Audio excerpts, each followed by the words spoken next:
In a world where constant communication often equates to success, we are taught to speak up, voice our opinions, and be heard. However, what if true influence isn't found in how much we speak, but in how carefully we choose our words? What if the ability to say less could actually be the key to making a greater impact in both our personal and professional lives? This book challenges the common belief that more words lead to more influence, offering a transformative perspective on communication. It's not about speaking less for the sake of silence, but about speaking with purpose, precision, and intentionality. The goal is to help you refine your ability to communicate effectively, ensuring that each word you say carries weight and contributes meaningfully to the conversation. As you move through the chapters ahead, you'll uncover practical strategies for mastering the art of speaking with impact.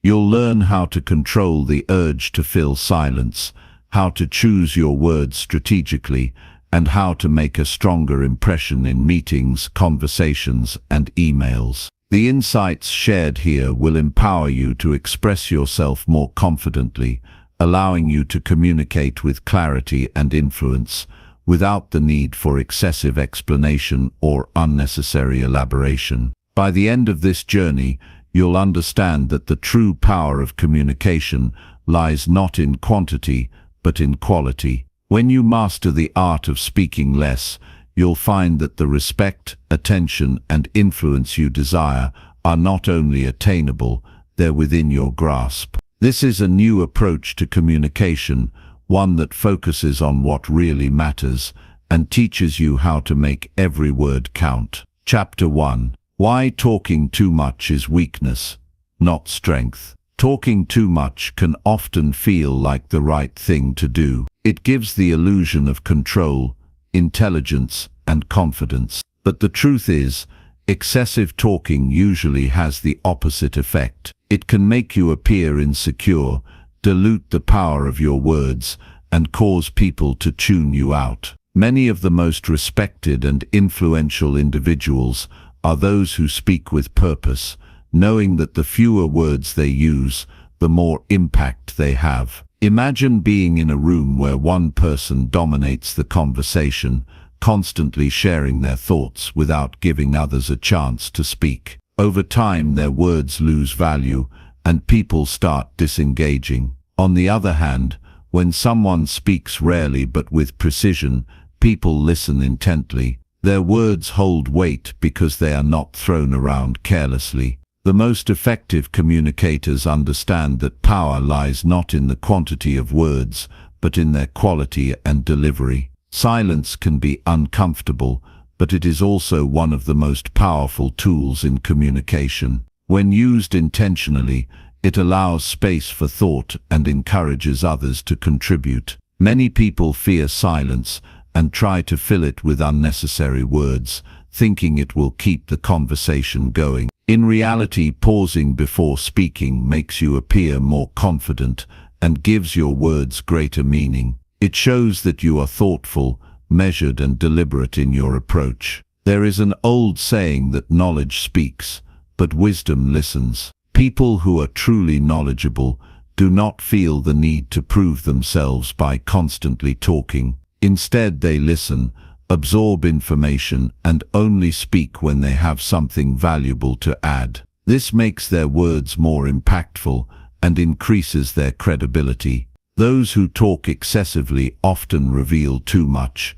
sometimes to their own disadvantage. They give away their thoughts, emotions, and strategies without realizing how much information they are exposing. Resisting the urge to talk too much requires self-discipline and awareness. One of the most effective ways to do this is by practicing active listening. When engaged in a conversation, focus on understanding what the other person is saying rather than thinking about what you will say next. This not only makes you a better communicator, but also earns you respect from others. People appreciate those who genuinely listen and respond thoughtfully, rather than those who simply wait for their turn to speak. Another important aspect of speaking with impact is knowing when to stop. If you find yourself over-explaining or repeating points, take a step back. Effective communication is not about proving how much you know,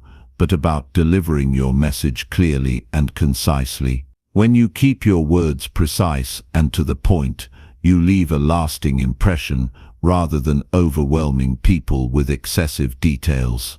Many successful leaders and influential figures are known for their ability to speak less and say more. They understand that by choosing their words carefully, they maintain control over their message and their presence. When you speak too much, you give away your power. When you speak with intention, you command attention and respect. The key to mastering this skill is to develop a strong sense of self-awareness and to recognize the moments when silence can be more powerful than speech. Confidence is often mistaken for talking a lot, but in reality, true confidence is knowing that your words carry weight. You do not need to dominate a conversation to make an impact. Instead, you need to ensure that when you do speak, people listen. This comes from a place of self-assurance, knowing that your voice matters and that silence can be just as influential as words. By embracing the power of saying less, you not only enhance your communication skills, but also cultivate a presence that others respect and admire. The challenge lies in breaking old habits and retraining yourself to be comfortable with strategic silence. It is a skill that takes time to develop, but offers immense benefits in personal and professional interactions.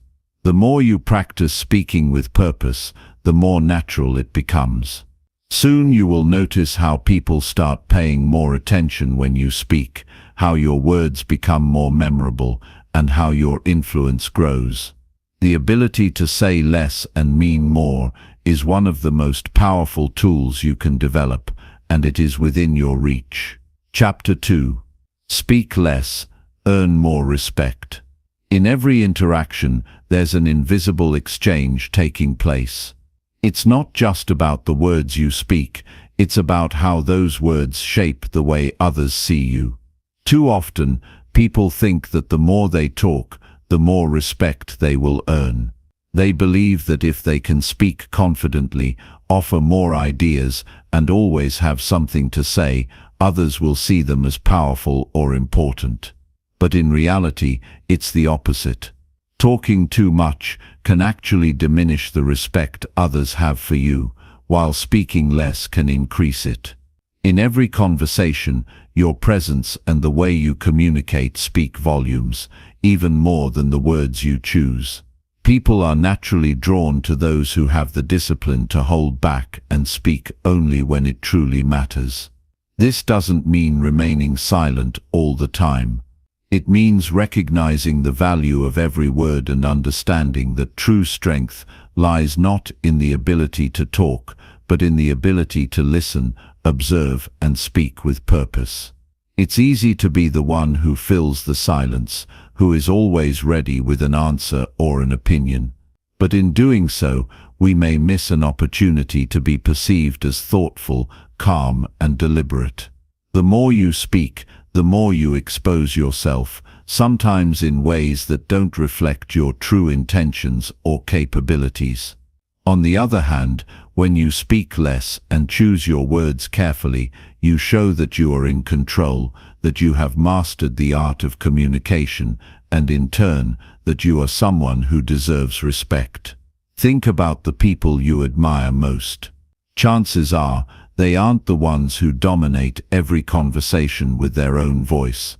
They are the ones who listen intently, who wait for the right moment to speak, and when they do speak, their words carry weight.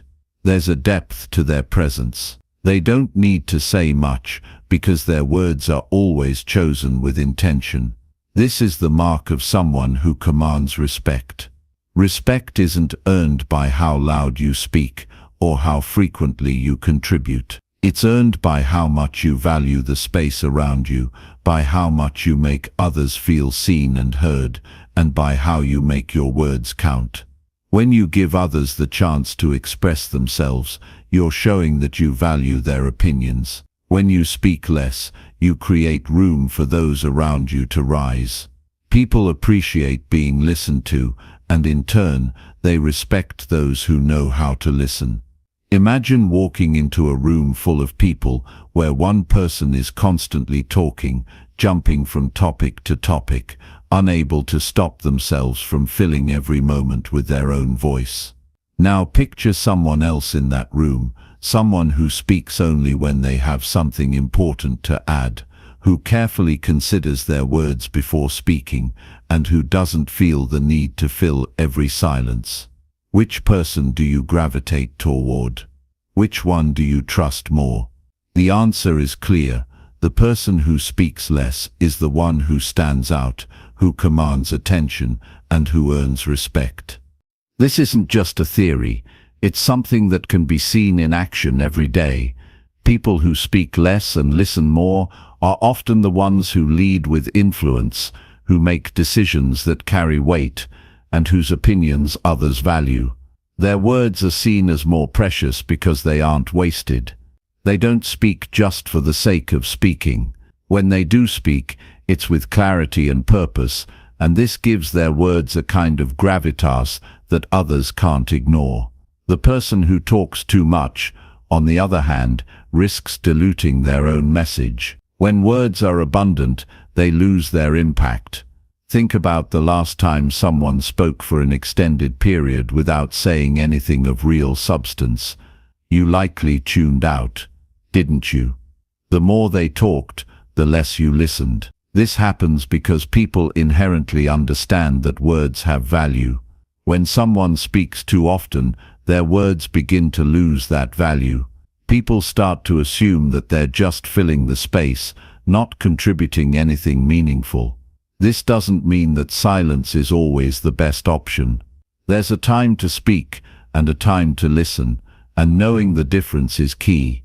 The most respected individuals are the ones who know when to speak up and when to remain quiet. They don't feel the need to share their thoughts just because they have them. They understand that their silence often speaks louder than their words ever could. If you want to earn respect, start by speaking less. It's not about withholding your thoughts. It's about choosing the right moments to express them. When you speak, make it count. Think about the message you want to convey and ensure that it adds value to the conversation. This doesn't mean being overly calculated or guarded. It simply means having the awareness to recognize when your words will have the most impact. When you speak with this kind of intention, people will take you more seriously, and your words will resonate far more deeply than if you were to simply add to the noise. Take note of the people around you who are most respected. Observe how they communicate. They don't feel the need to dominate conversations, and they certainly don't engage in endless small talk. Instead, they know how to make their point with precision and confidence. They choose their words carefully, and as a result, people listen when they speak. Their words have power because they aren't thrown around carelessly. They have purpose. To build this kind of presence, practice pausing before you speak. Let the silence sit for a moment before you fill it with words. In doing so, you create space for your thoughts to settle and for the conversation to develop. This pause also signals to others that you are someone who thinks before speaking, someone who doesn't rush to fill the air with empty words. It's a simple habit that has a profound effect on the way people perceive you. When you pause, people start to listen more intently, waiting for the carefully considered words you're about to say. The next time you're in a conversation, challenge yourself to speak less. See how others respond when you don't immediately jump in with your opinion or try to steer the conversation in your direction. Observe how they engage with you. Chances are they'll start to value your input more because you've given them the space to speak and be heard. You're no longer just adding noise to the conversation, you're contributing something meaningful. By speaking less and listening more, you start to transform the way you communicate. You stop trying to prove your worth with every word and instead start letting your presence, your silence, and your thoughtful contributions earn the respect of those around you. People won't remember the many things you said, but they'll remember the few moments when your words truly mattered. And in the end, that's what makes all the difference. Chapter 3. The magic of pausing before you speak. There's something profoundly powerful in a moment of silence. We often rush to fill every gap in conversation with words, thinking that silence feels awkward or uncomfortable. But silence, when used correctly, is not only comfortable, it's effective. In fact, pausing before speaking can completely transform the way you communicate, the way others perceive you, and the impact of your message. Every conversation has a rhythm, and when you learn how to pause, you allow that rhythm to settle. A pause is not a sign of hesitation or weakness, it's a deliberate act of control, a conscious decision to wait and gather your thoughts before responding. It's in those quiet moments that clarity emerges, allowing you to speak with purpose rather than rushing to fill the air with unnecessary noise. Think about any time you've been in a conversation with someone who pauses before responding. It doesn't matter if they're answering a question or making a statement. That pause creates an air of anticipation. You start to wonder what they're going to say next, because they've given you the impression that their words are valuable. They aren't just speaking to speak, they are speaking to make an impact. When you learn the magic of pausing before you speak, you stop being a reactive participant in conversations. Instead, you become an active creator. You don't just respond to what's being said. You take a moment to consider how your words will fit into the conversation. This pause allows you to approach communication from a place of control, clarity, and intentionality. You're no longer reacting to the conversation, you're shaping it with every word you speak. The world around us is filled with noise. Conversations happen in an instant, and people are always talking, always sharing opinions, and always looking for ways to make their voices heard. In such an environment, it's easy to fall into the habit of speaking too quickly, of rushing to say something before someone else does. But this rush doesn't benefit anyone. It only causes confusion, miscommunication, and the loss of the power that silence brings. When you pause, you create the space necessary to process the conversation fully. You aren't simply reacting to the words being thrown at you, you're taking in all the information, considering the emotional tone, and thinking about the best possible response. This kind of thoughtful communication shows others that you're in control of your thoughts and your emotions. People respect those who can think before they speak, because it shows maturity and self-awareness. It shows that they are not easily swept away by the speed of conversation, but that they carefully consider their contribution before making it. Pausing before you speak can also lead to more meaningful conversations. By taking a step back and waiting, you allow the conversation to unfold in its own time. Sometimes, the pause is all it takes for someone else to continue, offering insights they might have otherwise held back.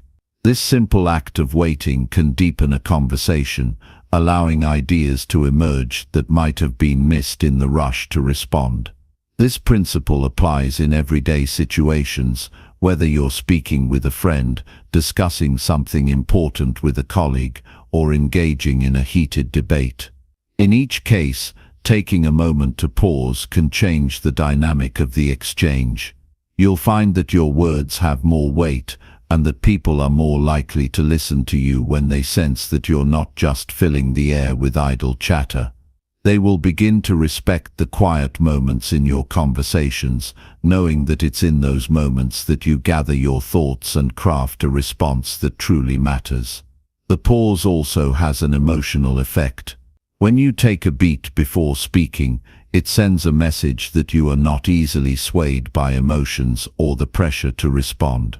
Whether it's a stressful situation or a casual chat, This pause allows you to choose your response thoughtfully rather than reacting impulsively. It's the difference between speaking out of frustration and speaking from a place of calm, measured confidence. In tense moments, the pause is a game changer. Have you ever been in a disagreement where emotions were running high? It's easy to get swept up in the heat of the moment and say things you don't mean. But if you take a second to pause and breathe before responding, you regain control of the situation. You might not have all the answers, but that moment of silence allows you to gather your thoughts, understand your feelings, and articulate your point of view without the heat of the moment clouding your judgment. This doesn't just help you stay calm, it helps you communicate more effectively and with greater emotional intelligence.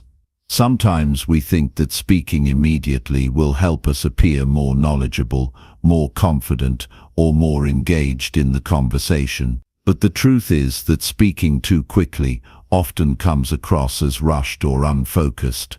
It can be tempting to jump into a conversation, especially when you feel like you have something important to say. But the best communicators know that the most powerful statements often come after a brief moment of reflection. Pausing is a sign of confidence. It shows that you don't need to rush. You aren't anxious to share your thoughts just to fill the silence. You trust that your words will come when they are ready, and that when you speak, they will be heard. The longer you practice pausing before you speak, the more comfortable you will become with the silence. You'll learn that silence isn't awkward. It's powerful. It gives you the time you need to choose your words carefully and speak from a place of clarity. The power of the pause also extends to how you communicate non-verbally. A pause isn't just about waiting to speak. It's also about the space you give others. In every conversation, people are often waiting for their turn to speak. When you take the time to pause, you offer them the opportunity to share their thoughts, which in turn makes them feel valued. This simple act of waiting allows the conversation to flow more naturally, creating a back and forth that feels less forced and more organic. People who speak too quickly often find themselves interrupting others or dominating the conversation. This can make them come across as overbearing or dismissive of others' opinions. But by embracing the pause, you create a space for others to contribute and make the conversation feel more balanced. It allows for more meaningful exchanges where everyone's voice is heard and the conversation becomes a true dialogue rather than a monologue. In addition to creating more meaningful exchanges, pausing before you speak also gives you the opportunity to listen. When you take that moment to stop and think, you're better able to absorb what the other person is saying. This is a critical skill in any conversation, as it allows you to respond thoughtfully, based on a full understanding of the situation. By practicing the pause, you develop better listening skills, and in turn, your communication becomes more empathetic and more effective. The next time you find yourself in a conversation, try embracing the pause. Notice how it changes the way you interact with others. You might feel a little uncomfortable at first, but as you practice, you'll begin to see how powerful this simple tool can be. It will help you speak with more intention, listen more attentively, and build stronger connections with those around you. You'll learn that sometimes the most powerful thing you can do is nothing at all. Just wait, reflect, and then speak when you are ready. Chapter 4. How to stop talking just to fill the silence. There's something almost instinctive about the urge to fill every silence in a conversation. We've all been there. A pause starts to form, and before it becomes noticeable, we jump in to speak. We fear that silence makes us seem awkward, unprepared, or disconnected. The problem is that filling every gap with words doesn't enhance communication. It often weakens it. The desire to keep talking, to make sure the silence is eradicated, may actually be one of the biggest communication pitfalls. Stopping this automatic response to fill the silence can be incredibly transformative, not just for your conversations, but for the way you present yourself. Silence, in many ways, is a sign of strength. It shows that you are comfortable in your own thoughts and that you don't feel the need to constantly prove yourself. It indicates a level of confidence, patience, and self-control that others will recognize and respect. Think about a time when you were in a conversation and you were speaking to someone who seemed to be constantly adding unnecessary commentary, filling every moment with words. It may have felt a bit overwhelming, even exhausting. The reason for this is simple. When someone is talking just to fill the silence, they aren't engaging with you, they're just filling space. Their words don't have any real weight or purpose, and eventually you might stop listening altogether.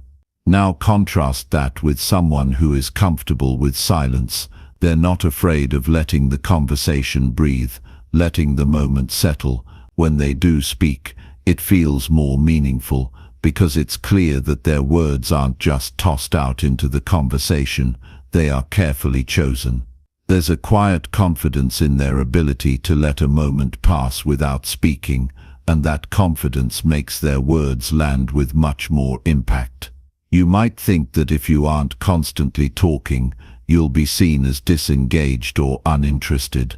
In fact, the opposite is true. When you resist the urge to speak just to fill the space, it shows that you are present and mindful of the flow of the conversation.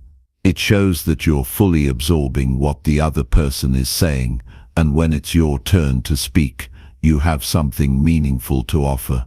This is the mark of a thoughtful communicator, someone who understands that words are powerful and that they should not be thrown around recklessly. The next time you're in a conversation, try to notice when you feel the urge to speak, simply to avoid the discomfort of silence. It might happen in small moments when someone finishes speaking, when there's a lull, or when you're thinking about what to say next. Most people, when faced with these moments, feel compelled to say something just to keep things moving. But resisting that impulse is where the magic happens. It's in those moments of silence that you have the chance to collect your thoughts and think about what you really want to contribute. Filling the silence with unnecessary words is often a way of seeking validation or approval. We talk because we want to be seen, heard, and understood. But over time, this need to constantly talk can work against us. When we fill every gap with our voice, we unintentionally push others away from truly listening. Instead of creating space for connection, we might end up creating distance. Think about how different it feels when someone gives you the floor to speak. They pause and listen, genuinely interested in what you have to say. Their silence becomes an invitation for you to share. It's a powerful experience because it makes you feel valued. That's what the silence can do for you when you choose to embrace it.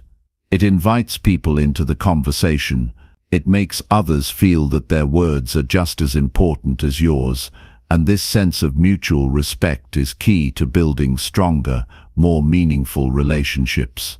When you stop talking just to fill the silence, you also open yourself up to the possibility of truly hearing what others have to say.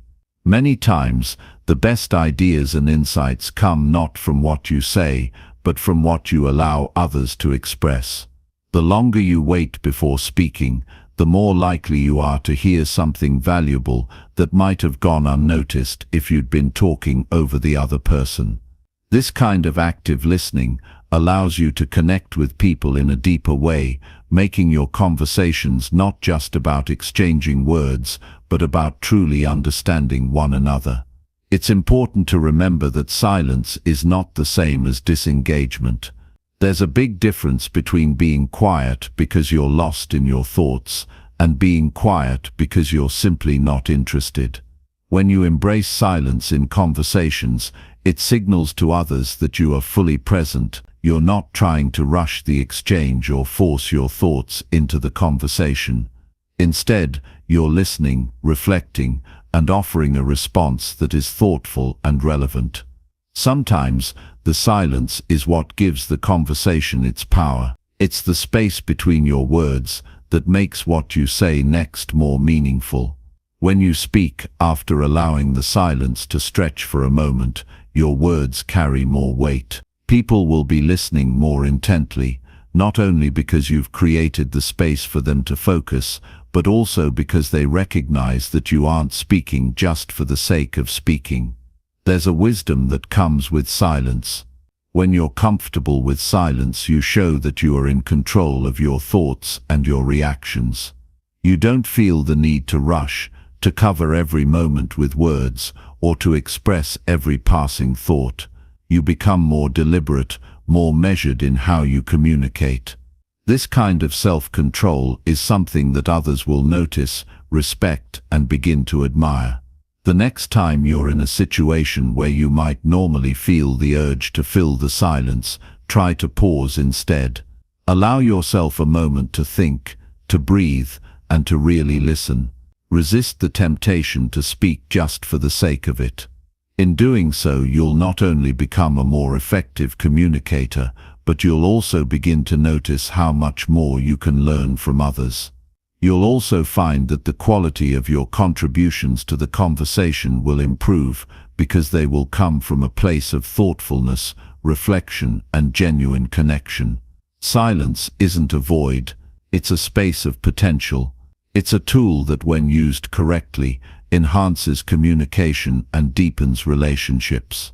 When you allow silence to be a part of your interactions, you create a new kind of communication, one that is thoughtful, respectful, and rooted in understanding. People will begin to value your words more because they know that when you speak, it's not just noise, it's something worth listening to. Chapter 5. Think before you speak.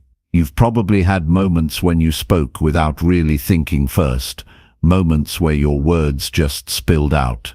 Maybe it was in a heated conversation, a nervous moment, or just one of those times when you felt compelled to say something, even though you weren't sure if it was necessary. In those instances, your words might have lost their impact, or worse, caused a misunderstanding. The truth is, speaking without thinking can lead to consequences you didn't intend, whether it's damaging a relationship, creating confusion, or simply missing the mark. When you stop and take a moment to think before you speak, you do more than just avoid saying something inappropriate or poorly timed. You open up the possibility for deeper, more intentional conversations. The idea of thinking before speaking isn't just about filtering yourself. It's about ensuring that what you say aligns with your true thoughts and intentions, that your words are deliberate and meaningful. Most people are reactive by nature. They respond to things quickly, without processing all the nuances of what's being said, and they often miss the bigger picture. This reactionary mode is often driven by emotions or the pressure to be heard. But if you've ever been in a situation where you've said something and immediately wished you could take it back, you've seen the downside of that fast-paced reaction. When we respond impulsively, we often don't allow ourselves the time to choose our words carefully, and we may end up saying something that we don't mean, or worse, saying something that causes harm. Thinking before speaking doesn't just help you avoid mistakes. It actually improves the quality of your communication. When you take a moment to pause, you open yourself up to more thoughtful responses. You give yourself a chance to consider the situation fully, to absorb what the other person is saying, and then choose a response that is purposeful and meaningful. This kind of thoughtful communication has a much greater impact because it is grounded in self-awareness and clarity. By taking the time to think before speaking, you also gain control over the conversation. Conversations can easily spiral into misunderstandings or arguments when people speak impulsively or emotionally. However, When you remain calm, take a breath, and process the situation before responding, you avoid getting caught up in the heat of the moment. You create space for a more measured response, one that shows you are fully present and in control of your emotions. This is powerful because it demonstrates emotional intelligence and maturity. When you think before speaking, you're also protecting yourself from saying something you might regret later. How many times have you heard someone say, "I didn't mean to say that," or "I didn't think it through"? These are common phrases because people often speak without first considering the consequences of their words. When we're impulsive, we don't stop to ask ourselves whether what we're saying is helpful, necessary, or even accurate. But if we train ourselves to take a moment before speaking, we can avoid these knee-jerk reactions and instead engage in conversations that are more productive, respectful, and true to our intentions. A simple pause before speaking also gives you the opportunity to consider the feelings of others. Every word we speak has the potential to affect someone, whether we realize it or not. If you take the time to think about what you're about to say, you're more likely to speak in a way that is considerate and empathetic. Instead of just spitting out whatever comes to mind, you can ask yourself, will this be helpful? How will this make the other person feel? Am I being honest, or am I saying this just to be heard? These questions allow you to communicate with a level of mindfulness that strengthens your relationships and builds trust.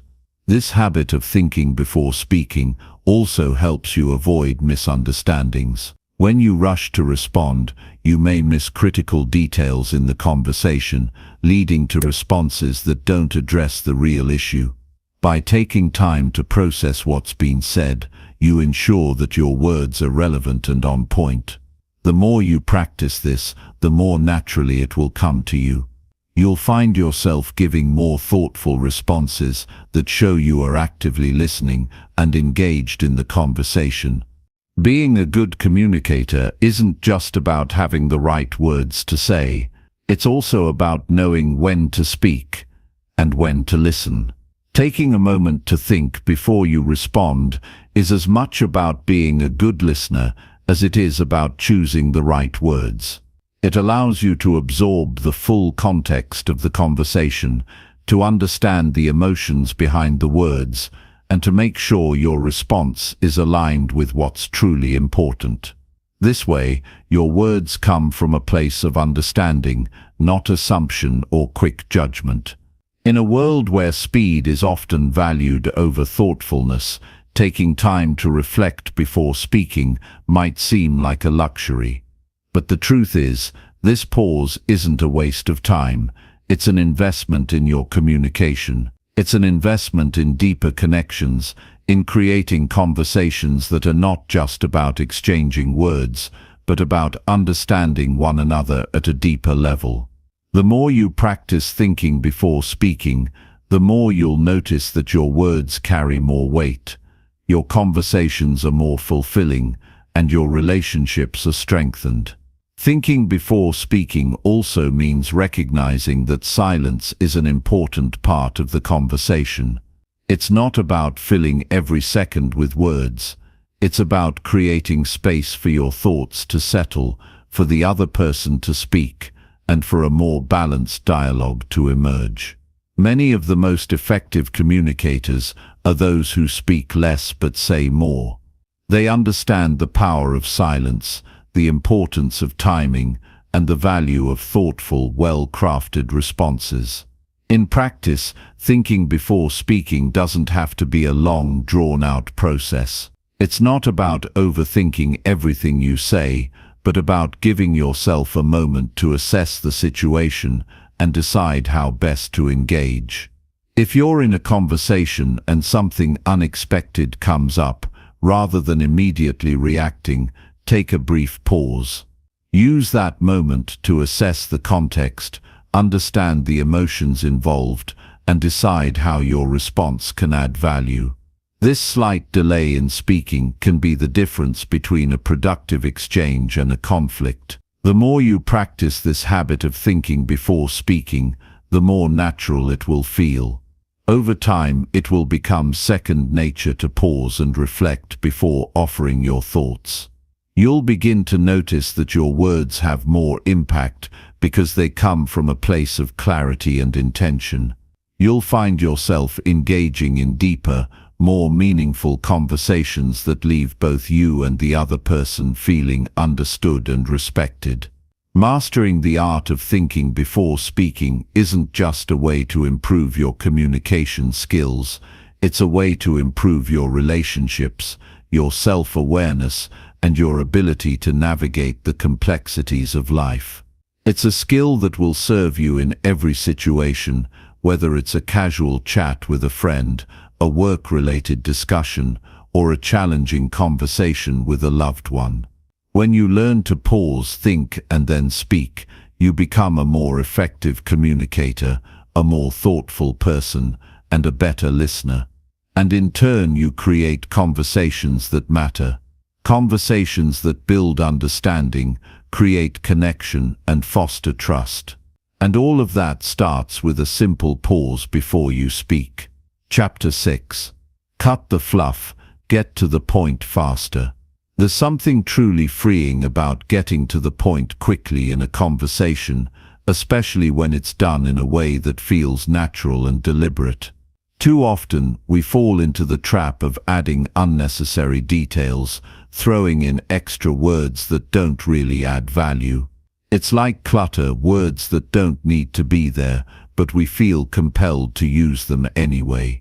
The truth is, the more we can cut through the noise and get straight to the point, the more we can engage people, respect their time, and make a lasting impression.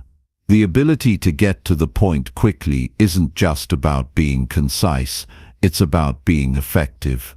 It's about communicating in a way that respects your listener, that shows you value their time and attention.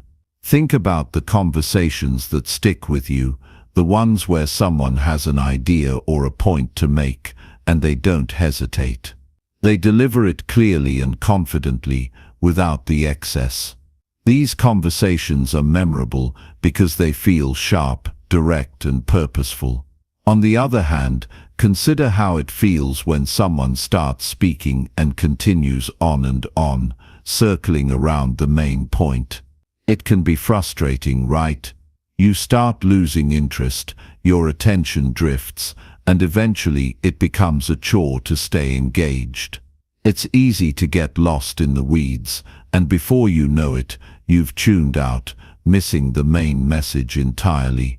This is what happens when you add too much fluff to your conversations. It's not only ineffective, but it also risks losing the listener's attention and the impact of your message. Getting to the point doesn't mean rushing through everything or leaving out important details. It means stripping away the unnecessary, focusing on what truly matters, and delivering it in a clear and confident way. It's about understanding that the essence of what you have to say doesn't require all the extra filler. Your message, your idea, or your point is powerful enough on its own, and when you remove the distractions, it stands out more. The key to being clear and concise in your conversations is understanding the purpose behind your words. Before you speak, ask yourself, what am I trying to convey? What do I want the other person to understand or do as a result of what I'm saying? If you can't answer that question right away, take a moment to think it through. When you know what you want to communicate, it becomes much easier to eliminate anything that isn't directly related to that core message. Think about a time when you've been in a meeting, a class, or even just a casual conversation, and someone goes on for what feels like forever without ever getting to the heart of the matter. It can be draining.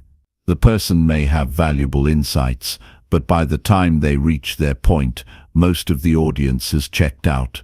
What would have made a difference if they'd stripped away the excess, the repetitive sentences, and the irrelevant side stories? They could have delivered their message clearly and quickly. It's a sign of respect for the audience to get to the point without dragging things out unnecessarily. This principle applies not only to spoken conversations, but to written communication as well. In emails, texts, and even social media posts, it's easy to fall into the trap of rambling. We might over-explain, try to cover every angle, or simply provide more information than is needed. Yet, just like in spoken conversations, brevity is often more impactful. When you're concise, you're not only making it easier for the other person to understand you, but you're also showing them that you respect their time. The goal isn't to say everything you could possibly say, it's to say what needs to be said in the most effective way possible. Think about how much more productive your interactions would be if you removed the excess. Whether you're talking to a colleague, a friend, or a family member, when you focus on the key points, it creates space for clarity and understanding. It also makes you seem more confident. People trust those who can express themselves succinctly, who can cut through the fluff and communicate directly. It shows that you value your own time and theirs. Being clear and concise also helps prevent misunderstandings. When you over-explain or give too many details, you run the risk of confusing the listener. They might become overwhelmed by the sheer amount of information and miss the important bits. The more straightforward you are, the less room there is for misinterpretation. The point you're trying to make becomes sharper, easier to understand, and ultimately more impactful. Of course, there are times when context and explanation are necessary. Some conversations require depth, details, and nuance. But even then, it's possible to get to the point first and then provide any necessary details afterward. For example, if you're explaining something complicated, start by giving a brief overview of the main idea. Then, if needed, dive into the specifics. This way, you've already established the core message, and your listener knows where you're headed. Another effective way to get to the point is to use examples or analogies that clarify your message without overloading it with extraneous information. Instead of over-explaining, you can provide a simple illustration that brings your point to life. A well-chosen example can speak volumes more than a long-winded explanation ever could. It makes your message memorable, relatable, and easier to understand. It's important to remember that getting to the point isn't about being blunt or dismissive. It's not about cutting off someone else's thoughts or rushing them along. It's about creating space for clear, intentional communication. It's about finding the balance between being succinct and being thorough. The goal is not to remove all the nuance or subtleties from a conversation, but to avoid unnecessary complexity that doesn't serve the main purpose of what you're trying to communicate. One way to practice getting to the point is to observe the moments when you feel yourself beginning to ramble. Notice when your thoughts start to wander and when you begin adding unnecessary details that don't contribute to the conversation. Instead of simply following that instinct to fill the silence or explain more than is needed, pause and refocus on your core message. Ask yourself, what's the one thing I want this person to walk away with? And then direct your words toward that. The more you practice getting to the point, the more natural it will feel. You'll begin to notice that your conversations are more efficient, your messages are clearer, and you're able to hold the attention of your audience better. You'll be able to express yourself with more confidence, and others will appreciate the directness and clarity you bring to the table. It's not about stripping away the richness of conversation or dumbing things down. It's about respecting the value of your time and your listener's time. It's about recognizing that sometimes less is more. When you get to the point, your words carry weight. They matter more because they're focused, deliberate, and purposeful. And when you focus on what's truly important, you create space for more meaningful and productive conversations. Chapter 7. Use powerful words. Every word must count. There's a subtle power in choosing the right words, words that are measured, deliberate, and meaningful. It's easy to think that the more we say, the more impactful our words will be, but the opposite is often true. The words you use, and more importantly, the words you choose not to use, have a profound effect on how you are perceived and how your message lands. Powerful language is not just about what you say, it's about how you say. When you use powerful words, you don't just convey a message, you create an impact. You make people listen. But powerful words don't come from random choices or from trying to impress others. They come from a place of clarity, intention, and respect. Powerful words are purposeful. They are the ones that cut through the noise and get to the heart of what you're trying to communicate. They're the words that inspire, motivate, and persuade. Take a moment and think about the times when someone's words truly resonated with you. It might have been a leader, a mentor, or even a friend. What made their words stand out? Often it wasn't just the content but the way they were said, the confidence behind them, the clarity, and the conviction in every syllable. That's the power of using words that matter. When you speak with intention, when you choose your words carefully, people listen differently. They're drawn to the power of what you're saying, not just the words themselves. The first step in using powerful words is understanding that not all words are created equal. Some words are weak, fluffy, vague, or uncertain. These words don't carry weight, and they don't help your message land with impact. Words like maybe, possibly, or I think can undermine the power of your statement because they signal hesitation or uncertainty. These words leave room for doubt. They don't express confidence, and they don't inspire trust.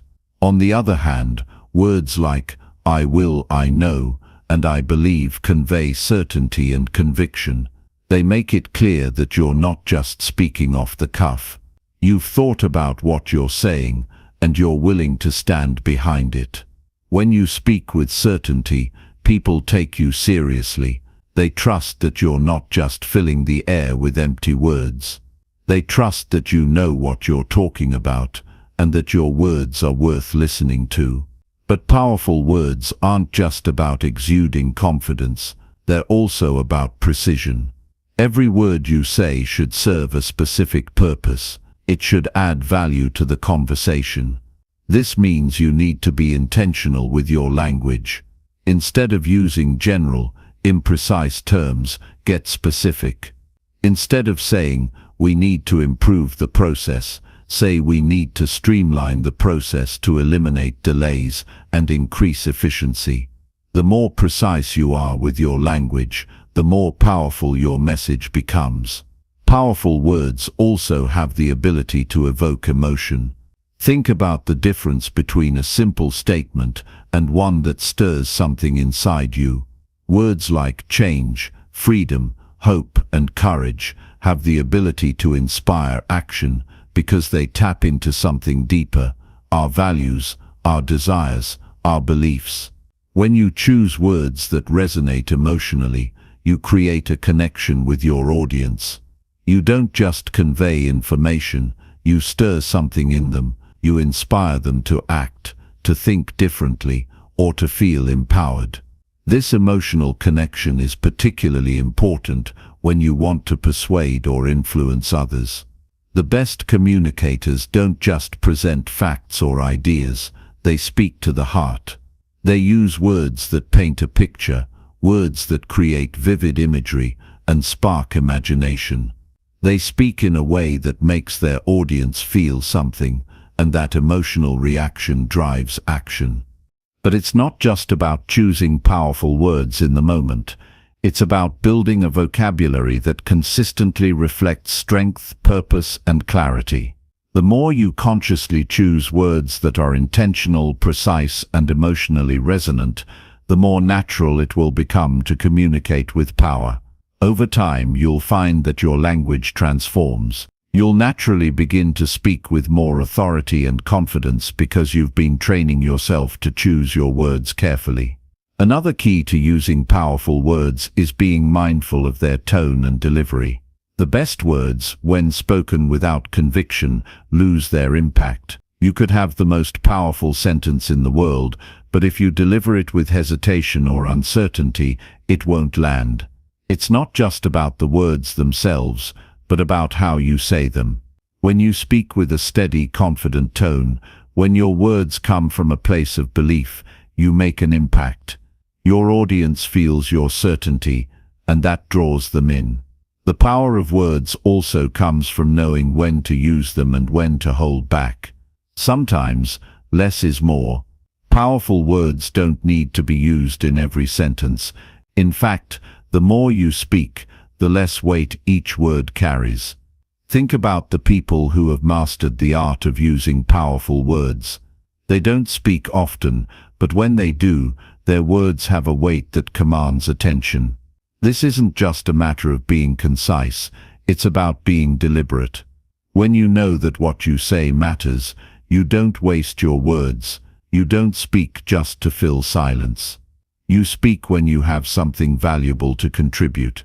And when you do, people listen. A powerful word, when used at the right moment, has the potential to change the course of a conversation or even a relationship. It's like planting a seed. It has the power to grow, to take root, and to inspire change. But to make that seed grow, you have to choose your words carefully and speak them with confidence. When you do, you create something lasting. Your words become a tool for influence, for connection, and for growth. One of the best ways to start using more powerful words is to pay attention to the language you use in your daily life.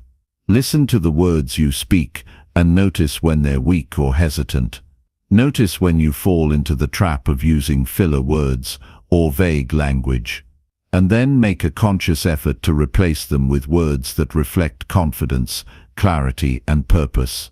It's a simple shift, but over time, it will make a big difference in how you communicate and how others perceive you. You don't have to wait for big, dramatic moments to use powerful words. Every conversation is an opportunity to practice choosing the right words, to communicate with intention, and to make an impact.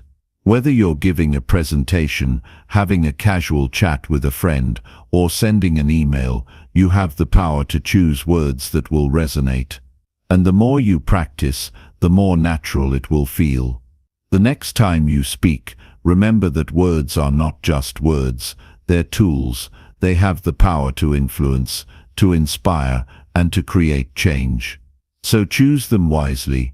Speak with purpose, speak with confidence, and watch how your words begin to transform the way you communicate and the way people respond to you. When you speak with intention, the impact of your words is limitless. Chapter 8. How to stop explaining yourself too much. Sometimes, it feels like there's this unwritten rule that we need to explain ourselves constantly, especially when we feel unsure or want to be understood. The urge to clarify, justify, or provide further reasoning behind every little action or statement can be overwhelming. But what if I told you that constantly explaining yourself is often not only unnecessary, but also counterproductive? More often than not, the need to explain every decision or opinion can actually dilute your message, making you seem uncertain or insecure, even if that's not the case at all. Think about how you respond when someone else spends an inordinate amount of time trying to explain themselves. There's a point when you stop listening, because you've already understood what they meant. You might even start feeling a bit uncomfortable, like they're overcompensating, and your trust in their own clarity starts to fade.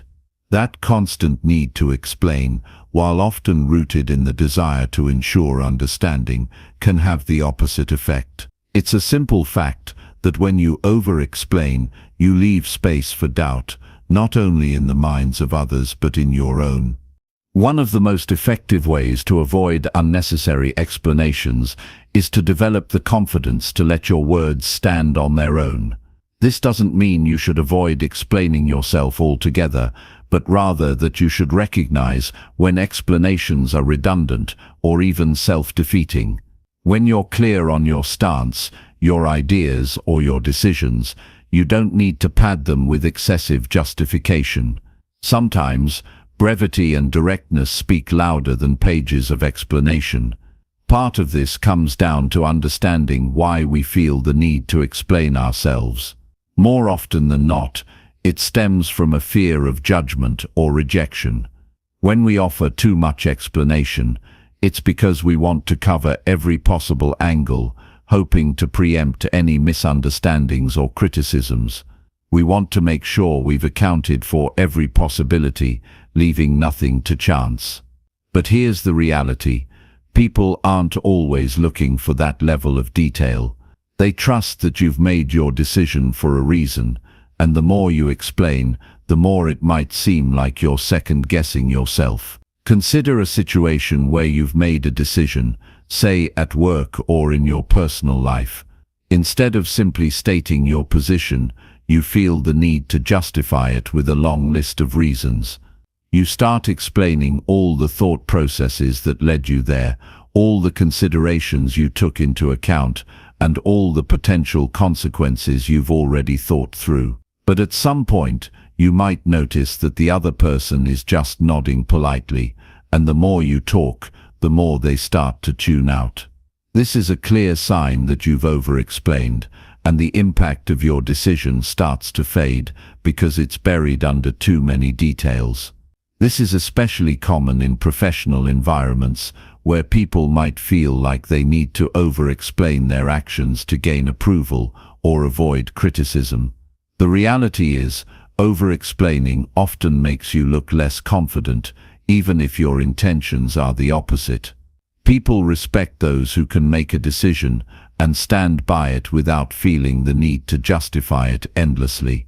It shows that you trust your judgment and believe in the choices you make.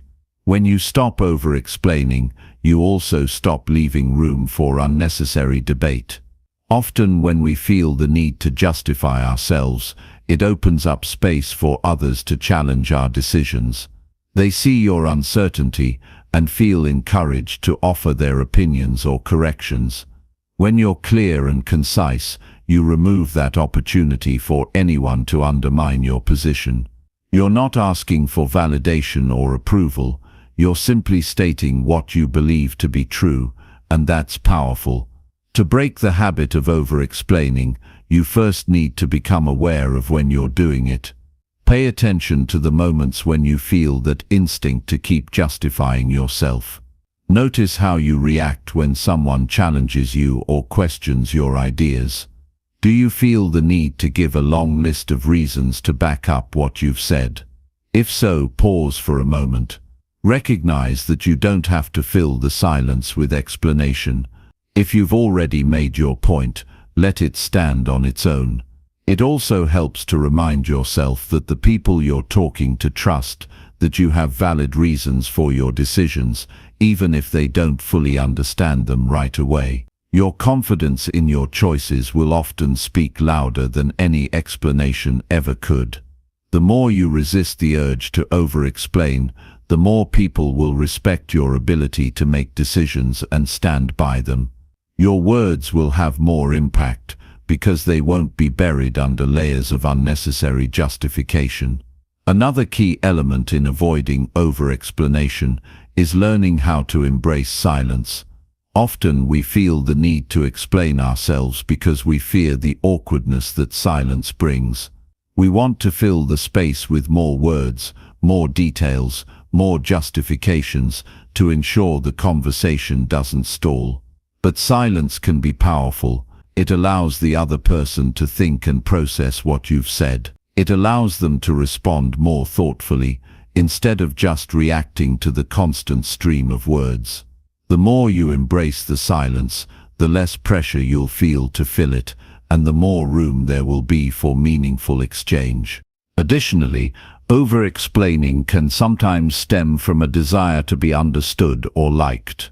We may think that the more we explain ourselves, the better people will understand us. But here's the truth: when you explain too much, you're actually giving up some of your own power. You're making your words less impactful because they've been watered down. Instead of explaining yourself to be understood, allow your actions and your decisions to speak for you. When you make choices with confidence and clarity, people will understand you, not because you've justified every move you've made, but because they respect the certainty with which you carry yourself. A huge part of overcoming the need to over-explain is recognizing that not everyone needs to know your reasoning. It's okay to keep some of your thought process to yourself. You don't owe everyone an explanation for every decision you make. If you're confident in your choices, you don't need to lay out the entire thought process behind them. Sometimes, a simple statement of your position is enough. If someone needs more information, they'll ask for it. And if they don't, it's a sign that they trust you to know what you're doing. The beauty of this is that once you stop over-explaining, you free up mental and emotional space.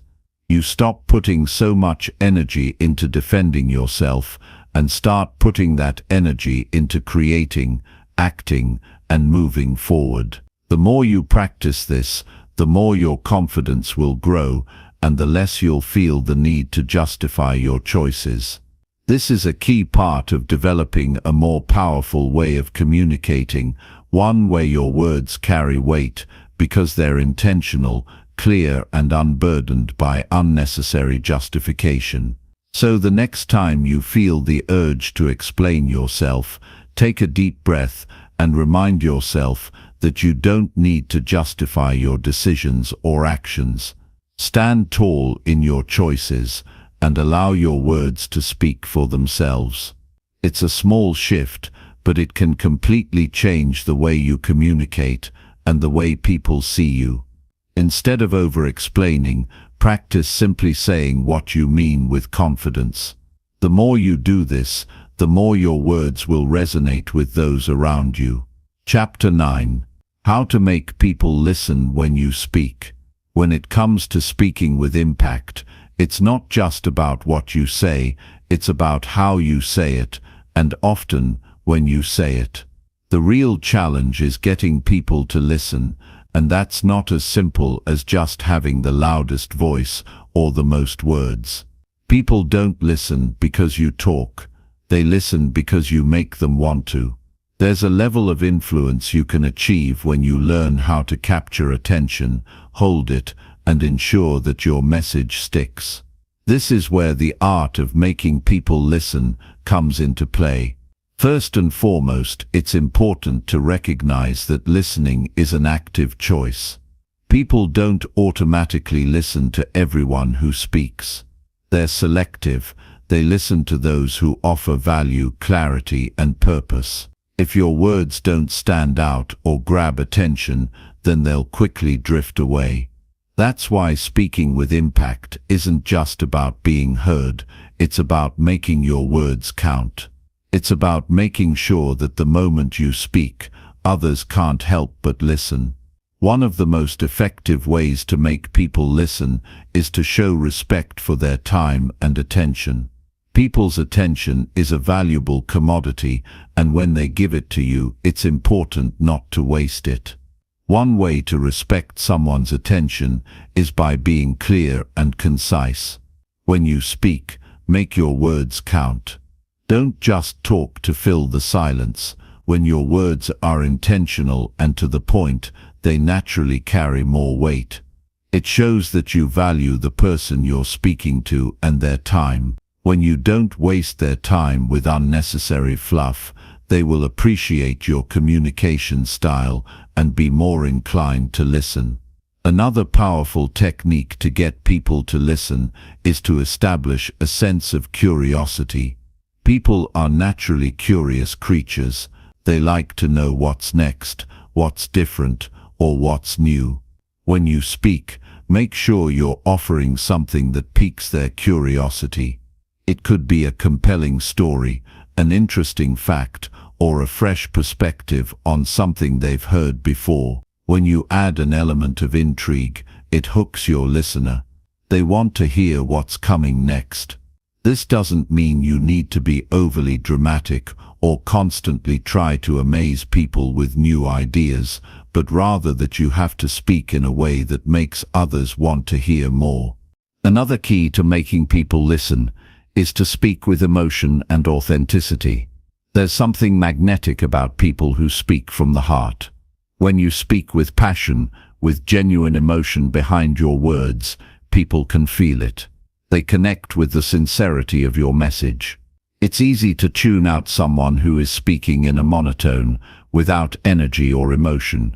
But when you're engaged in what you're saying, when you truly believe in the message you're conveying, others can't help but tune in. Passionate speech is contagious. It gets under people's skin, makes them feel something, and that feeling is what keeps them listening. Part of being authentic in your speech is not trying to be someone you're not. People can sense inauthenticity a mile away, and when you try too hard to sound like someone else or adopt a style that doesn't align with who you are, it comes across as forced. It doesn't matter how well you deliver it or how polished it sounds, people will pick up on it and tune out. The key to making people listen is to show up as your true self. Speak from a place of genuine belief and confidence, and you'll find that people respond to you more deeply. It's also crucial to be present when you speak. Too often, we speak without really engaging in the moment. Our minds wander, and we're thinking about what to say next, instead of truly connecting with the person we're talking to. The more present you are, the more you draw people in. When you give someone your full attention, when they feel that you're genuinely listening to them and valuing their presence, they'll return that respect. The same goes for when it's your turn to speak. If you want others to listen, give them the same focus and respect that you expect in return. When you're fully engaged, it shows, and people are more likely to pay attention to what you have to say. Another important aspect of getting people to listen is to avoid being overly defensive. It's easy to get caught up in defending our opinions, especially if we feel challenged. But when you're constantly in defense mode, it becomes exhausting, and people tend to tune you out. People listen to those who are composed, calm, and confident in their positions. Instead of reacting defensively, learn to stay grounded and explain your point of view with clarity and confidence. When you're not constantly on the defensive, you allow space for real dialogue, and that makes others more likely to listen. Body language plays a huge role in how people perceive and respond to your words. You can say all the right things, but if your body language doesn't align with your message, it's easy for people to lose focus. When you speak, your posture, facial expressions and gestures should be open and inviting. People are more likely to listen when you seem approachable, confident and genuine. When your body language supports your words, you create a more cohesive and compelling message. In addition to your body language, the way you manage the rhythm and pacing of your speech can help keep people engaged. People are more likely to listen when you speak at a pace that allows them to absorb your message without feeling rushed or overwhelmed. Avoid speaking too fast or too slowly. Instead, find a rhythm that allows your audience to take in your words while keeping them on the edge of their seats. Pausing at the right moments, especially after important points, gives people the space to process what you've said and builds anticipation for what comes next. Silence, when used effectively, can be just as powerful as words. It's also helpful to remember that you don't have to say everything all at once. You don't need to fill every moment with words. If you have a compelling message to deliver, let it unfold naturally. People are more likely to listen when they don't feel overwhelmed with information. Take your time, let your message breathe. When you're not trying to say everything at once, you create space for people to digest your words and engage more fully in the conversation. One of the most powerful ways to make people listen is to show them the value of what you're saying. People are more likely to pay attention if they can see how your words benefit them. Whether you're giving advice, offering a solution, or sharing an idea, make it clear why your message matters. Show the value up front, and people will naturally be drawn to listen. When you focus on what's in it for them, you make it easier for people to invest their time and energy in listening. When you speak with purpose, passion, and clarity, people can't help but listen. It's not about having the loudest voice or the longest speech. It's about knowing how to use your voice effectively, how to speak with intention, how to make others feel heard, and how to offer value through your words. If you can master the art of making people listen, you'll find that your influence grows, your relationships deepen, and your messages have more impact. It's not just about what you say, it's about how you make people feel and whether they are willing to listen. And once you've mastered that, your ability to communicate becomes one of the most powerful tools you have at your disposal. Chapter 10. Say more in fewer words. Speaking less but still having a significant impact is one of the most powerful skills you can develop. There's something striking about someone who knows how to communicate effectively without overwhelming others with words. In our fast-paced world, it often feels like the more we talk, the more we get noticed. But in reality, the key to making a lasting impression lies in how succinctly we can convey our message. By mastering the art of saying more with fewer words, you can grab attention, engage listeners, and leave a meaningful mark without the need to speak endlessly. The beauty of speaking less doesn't lie in silence itself, but in the power that comes with choosing your words carefully. We've all had experiences where we were trapped in a conversation that seemed to drag on and on. The more someone spoke, the less interested we became. It's a universal truth.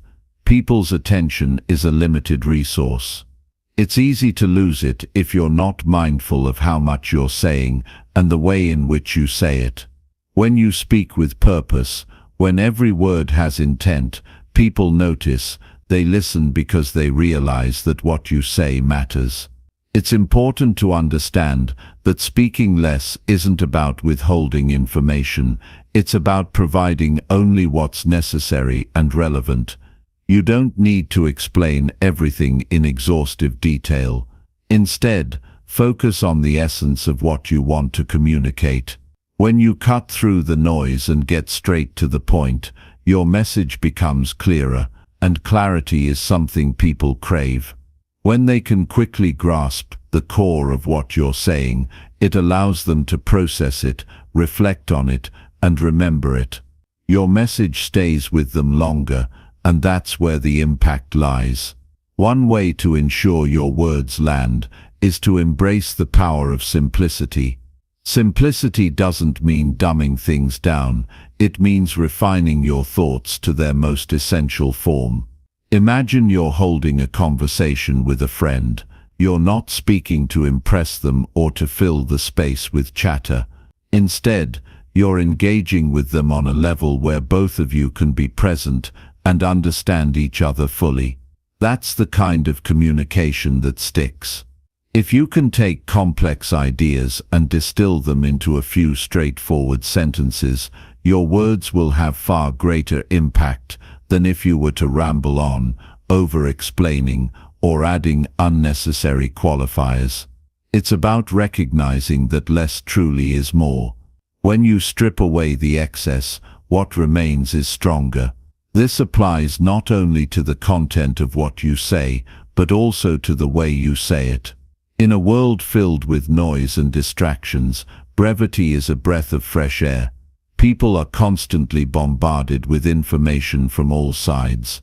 What they really need are messages that cut through that noise and offer them something valuable. A message that's succinct, relevant, and to the point has the ability to stand out in ways that long-winded explanations simply cannot. In many cases, people listen more closely when they know you aren't going to waste their time. Think about it. When someone speaks to you for an extended period, how often do you find yourself zoning out or losing interest? It's human nature to drift when the message is long-winded. But if someone is able to express their thoughts concisely, you're more likely to tune in and pay attention. The efficiency of their communication commands respect. By learning how to say more in fewer words, you become a speaker who grabs attention, holds it, and delivers the message that matters. At the heart of speaking less, but having greater impact, is an understanding of your audience. Consider who you're speaking to and what they need from the conversation. Are you speaking to inform, to persuade, or simply to connect? The way you tailor your words will have a huge effect on how they're received. For example, if you're trying to persuade someone, you don't need to bombard them with every possible piece of information. Instead, focus on the key points that will influence their decision. When you're speaking to inform, make sure you're providing the most relevant facts, not overwhelming them with tangents. And when your goal is connection, keep your words personal and to the point, avoiding unnecessary fillers. This approach can also be incredibly effective in professional settings. Whether you're leading a team, presenting an idea to a client, or speaking in a meeting, your ability to communicate clearly and succinctly will set you apart. People respect leaders who can communicate their thoughts with precision, without getting bogged down in unnecessary details. It shows confidence and authority. When you're able to present your ideas in a straightforward, easy-to-understand manner, you position yourself as someone who knows what they're talking about, and who values the time of others. This isn't just a skill for leaders, it's a skill for anyone who wants to make an impact in their personal and professional relationships. Furthermore, when you choose to say less, you also give yourself space to listen more. Often, the most powerful communicators are those who spend as much time listening as they do speaking. Listening actively allows you to understand others more deeply, which in turn enables you to respond more thoughtfully. By being present in the conversation, you'll be better equipped to offer relevant insights, ask meaningful questions, and contribute in ways that are truly impactful. This balance between speaking and listening creates a dynamic that fosters trust and respect, which strengthens your connections with others. Being mindful of your speech also means choosing your timing wisely. Sometimes, the best way to make an impact is not to say anything at all. There's power in silence. Pausing for a moment before you speak allows your words to have weight. It gives people time to absorb what you've said before moving on to the next point. Pausing can also serve as a signal that you have something important to say, which can draw people in and make them listen more closely. Timing your words in such a way that you're not speaking over someone else or interrupting the flow of a conversation can make your message feel more intentional and more appreciated. The same principle applies in written communication. Whether it's a text message, an email, or a social media post, the power of brevity cannot be overstated. In today's world, where people are inundated with messages from every direction, a concise, well-crafted message stands out. You don't need to over-explain or over-elaborate. Be clear, be direct, and leave room for the other person to engage. When you give them the space to think, to respond, and to contribute, you're creating a more effective dialogue. Saying less doesn't mean saying nothing. It means being intentional with every word you choose. It's about recognizing that each word has value and should be used purposefully. When you speak less but say more, you show that you respect your audience, your time, and your message. You prove that you understand the power of language, and you know how to wield it with precision. As you practice this skill, you'll find that your communication becomes stronger, more impactful, and more effective in all aspects of your life. The beauty of speaking less is that it gives you the power to leave a lasting impression, one that is thoughtful, meaningful, and most importantly heard. Chapter 11. The power of not replying immediately. There's something powerful about knowing when to stay quiet. In a world where constant connectivity makes it almost impossible to go a few minutes without some form of response, it's easy to feel pressured to reply instantly, to react right away. But there's immense value in choosing not to speak immediately. When we pause before responding, we create space for clarity, thoughtfulness, and a deeper connection with the conversation at hand. In many situations, responding right away can lead to rushed answers or reactions driven by emotion rather than wisdom. How often do we wish we had taken a moment to consider our words carefully before saying something we regret? The instinct to answer immediately often comes from the desire to appear knowledgeable or to avoid an uncomfortable silence, but in truth, that desire can undermine our ability to communicate effectively. The power of taking a moment to pause gives us the opportunity to calm our minds and think through our response before committing to it. It's a way to ensure that our words are well thought out, intentional, and in line with the message we wish to convey. This pause doesn't need to be long or awkward, but it's a powerful act of discipline. It's about training yourself to resist the knee-jerk urge to fill every silence. By not jumping in the moment someone finishes speaking, you show that you are actively listening, not just waiting for your turn to talk. You also give yourself the chance to respond from a place of clarity, not impulse. Silence allows you to process what was said, to gauge the tone of the conversation, and to choose your words with care. It prevents misunderstandings and helps you avoid unnecessary conflict. The habit of not replying immediately isn't just about holding back your words, it's about cultivating an awareness of the dynamics of a conversation. When you don't rush to speak, you give others the space to express themselves fully.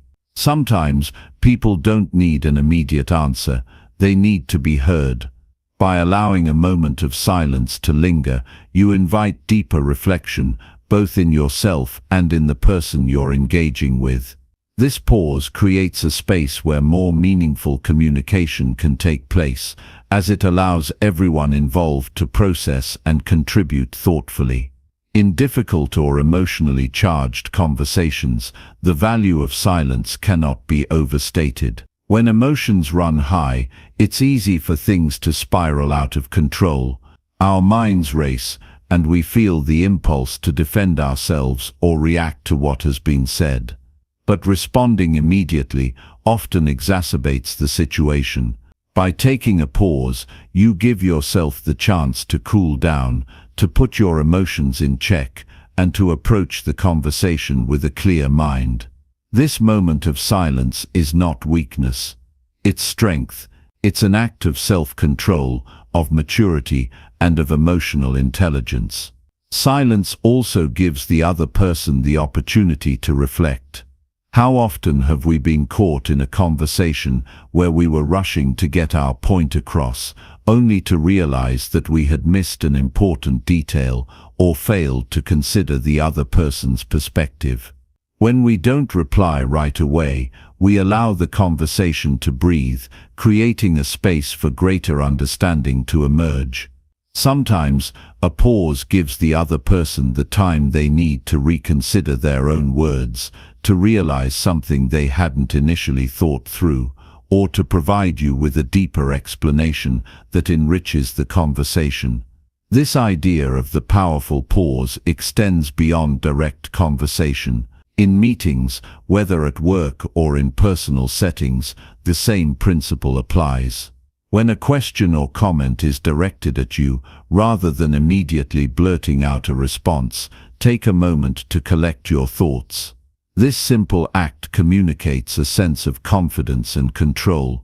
It shows that you are not rushed and that you're not speaking just for the sake of filling the space. Instead, you are pausing to consider how best to contribute to the discussion, ensuring your input is meaningful and relevant. Silence can also serve as a powerful negotiation tool. If you're in a situation where you need to make a decision or negotiate terms, not replying immediately can shift the dynamic in your favor.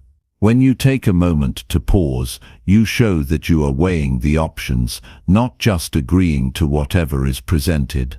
This can encourage the other party to reconsider their position, offer more favorable terms, or provide additional information that helps you make a more informed decision. In the world of negotiation, silence is often the strongest statement you can make. Of course, there's a balance to be struck. Silence for the sake of silence can lead to disengagement, making it harder to foster connections or to maintain the flow of a conversation. It's important to recognize when a pause has served its purpose and when it's time to speak up. A well-timed response after a thoughtful pause has much more weight and impact than a hasty one.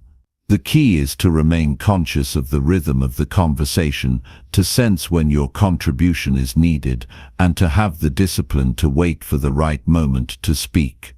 This principle also holds true in written communication. In today's digital age, where we're often expected to reply to emails, texts, and messages instantly, the pressure to respond quickly is ever present. But just like in face-to-face communication, taking a moment to pause before replying can lead to better outcomes. Whether it's a tricky email at work or a message from a friend, giving yourself the space to think before responding allows you to compose a more thoughtful, measured reply. It shows that you value the conversation and that you're not just reacting in haste. The same principle applies to social media. How many times have you seen a comment or post that if you'd responded immediately would have been reactive or overly emotional? By waiting and reflecting before hitting send, you avoid the regret of speaking in the heat of the moment. Taking time to pause also gives us the opportunity to manage our emotions. It's easy to get caught up in the intensity of a moment, but our ability to control our reactions speaks volumes about our maturity. Pausing helps us step back from a situation and approach it with a calm, composed demeanor. It's about recognizing that we don't have to respond right away to every stimulus. In fact, sometimes saying nothing is the most powerful form of communication. By choosing to pause, we regain control over our responses and create the space for a more measured, intentional contribution. So the next time you find yourself in a conversation or situation where you feel the urge to respond immediately, remember the power of the pause. It's a sign of strength, self-control, and wisdom. It allows you to process, reflect, and respond in a way that is intentional and impactful. Whether in a personal conversation, a professional meeting, or a written exchange, taking the time to pause before replying will always work in your favor. It's not about silence for the sake of silence, but about ensuring that when you do speak, your words have substance and power behind them. Chapter 12. Master the art of saying no with confidence. There's a certain power in the word no. For many, it's a word that doesn't come easily. We've all been there, feeling the weight of saying no to someone, worrying about disappointing them, or fearing that our refusal will damage the relationship. We might find ourselves saying yes to things we don't want to do, or that we don't have time for, just to avoid the discomfort of saying no. But the truth is, learning to say no is one of the most important skills you can develop, not only for your own well-being, but for the respect you deserve from others. Saying no isn't about being rude or rejecting others. It's about setting boundaries, respecting your own needs, and understanding your priorities. It's a form of self-care, discipline, and emotional intelligence. When you say no, you're creating space for what truly matters in your life. You're saying yes to yourself, to your goals, to your time, and to your energy. It allows you to focus on what's important, rather than constantly giving in to the demands and expectations of others. For many people, the fear of saying no stems from a place of insecurity. We worry that others will think we're selfish, rude, or unhelpful. The truth is, though, saying no doesn't make you a bad person. In fact, it can make you a stronger, more respected individual. People who can set clear boundaries are often seen as more confident, more reliable, and more focused. It's not a rejection of the other person or their needs, but rather an affirmation of your own needs and limits. Saying no also creates space for more authentic, meaningful relationships. When you're constantly saying yes to things you don't want to do, you're spreading yourself thin and likely not giving your best to any one thing. By saying no, you're protecting your energy and resources, ensuring that when you do engage with others, you're doing so with full presence and genuine interest. This leads to stronger, more respectful connections because you're not overcommitting or being stretched too thin. It's easy to slip into the habit of saying yes without really considering if it's the right thing for you. The pressure to please others or to avoid conflict can lead us to agree to things we don't truly want or need to do. But every time we say yes when we should say no, we're saying no to ourselves. We're denying ourselves the opportunity to focus on what matters, to rest, or to engage in activities that truly align with our values. Learning to say no is a way of protecting our time and energy, ensuring that we're not giving away pieces of ourselves to things that don't serve us. The key to saying no with confidence is understanding that it's a choice, not a burden. It's about recognizing that you have control over how you spend your time and what you agree to. When you say no, you're making an intentional decision to honor your priorities and your well-being. It's not about being confrontational or dismissive. It's about asserting your boundaries in a healthy, respectful way. You can say no without explanation or guilt, and that's something that takes practice. The more you do it, the easier it becomes. A simple way to approach saying no is to recognize that it doesn't require a lengthy explanation. Often, when we're afraid to say no, we feel the need to justify our decision, to offer excuses or elaborate on why we can't comply. But the truth is, you don't owe anyone a lengthy explanation for your decisions. A simple "I can't" or "I'm unable to" is enough. You don't need to apologize for putting your needs first. Remember, it's not about being selfish, it's about being clear and honest with your time and energy.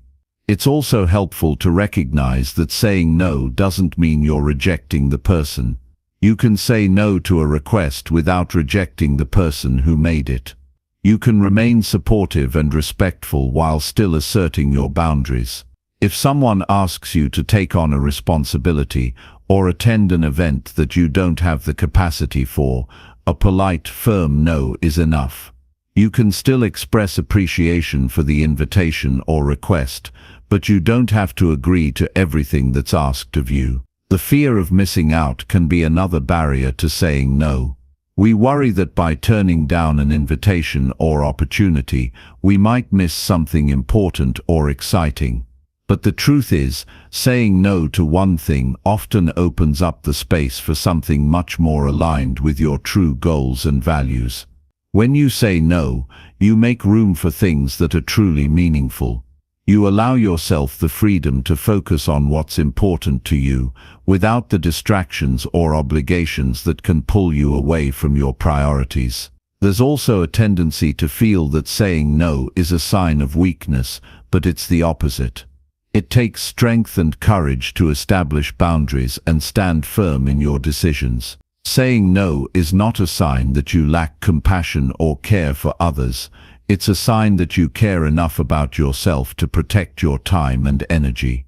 People will respect you more when you can confidently say no. It shows that you have self-respect and that you're not willing to overextend yourself just to please others.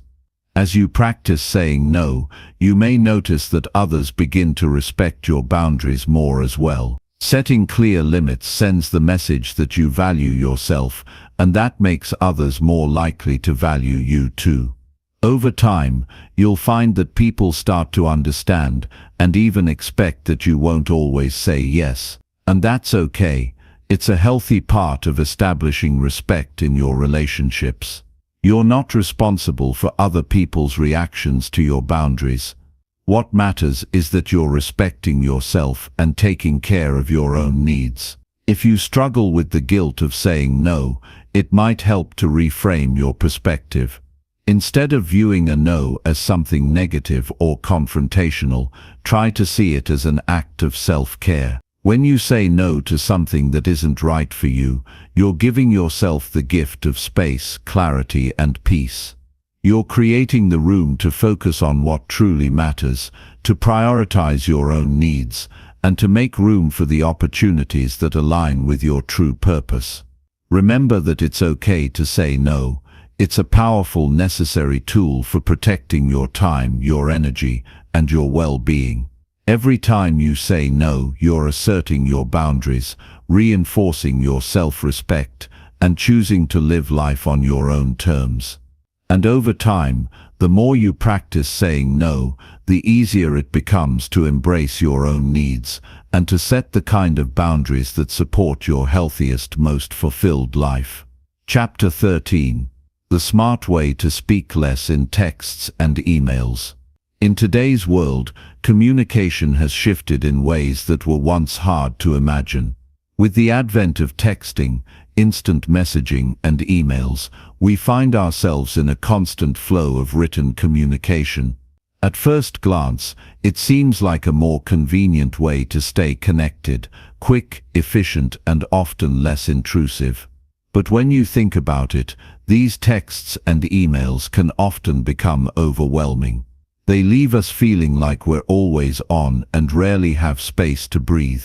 The idea of cutting back on words, being more direct and purposeful, can help regain control of this fast-paced communication landscape. A simple rule to remember is that less is more. If you've ever been in the position where you send a message and it gets lost in a sea of unnecessary details, you know the frustration.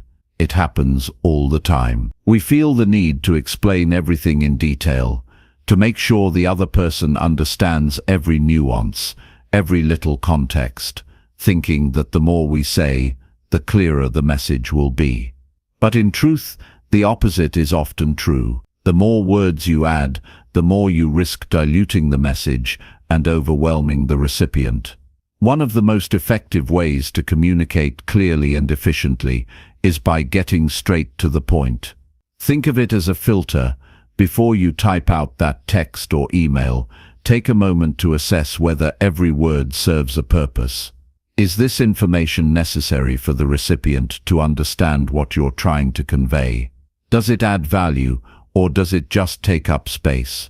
A lot of times, we fall into the habit of adding fluff because we're either trying to soften a message or we're not sure exactly what we want to say, so we end up saying too much. To start communicating with more precision, begin by asking yourself one simple question before sending any text or email. What's the core of this message? If you can't immediately articulate the core message, chances are it's not clear to you either. In that case, take a step back and refine it. Instead of trying to explain every little detail or every possible angle, focus on the most important point. This is especially helpful in professional settings where clarity is essential. People are busy. They don't have the time to read through long, rambling messages. They just want the essential information, and they want it fast. Being concise doesn't mean being abrupt or rude. It's about making sure that you're only including what's truly relevant and necessary. A good rule of thumb is to ask, if I were the person receiving this, what would be the one thing I absolutely needed to know? That's the essence of the message. Everything else can be cut out. If there's a bit of context that's needed, sure, include it, but don't overdo it. Don't feel like you need to explain everything in order for it to make sense. A few carefully chosen words can go much further than an overwhelming block of text. Think about the clarity you feel when you read a short and direct message. It immediately gives you a sense of control. You don't have to sift through unnecessary words to figure out what's being asked or shared. In contrast, long-winded messages can make us feel like we're drowning in a sea of unnecessary information. It's exhausting, and it can lead to misunderstandings. When you communicate more efficiently, you not only save time for yourself, but also for the person on the other end. There's another powerful aspect of reducing your words, the opportunity to increase your impact. The more concise and thoughtful you are, the more likely it is that your message will be remembered. When people see that you value their time and attention, they're more likely to respect your message. It becomes a tool for better engagement and stronger relationships. In professional environments, brevity is often seen as a sign of respect. It shows that you are confident enough to get to the point without unnecessary elaboration.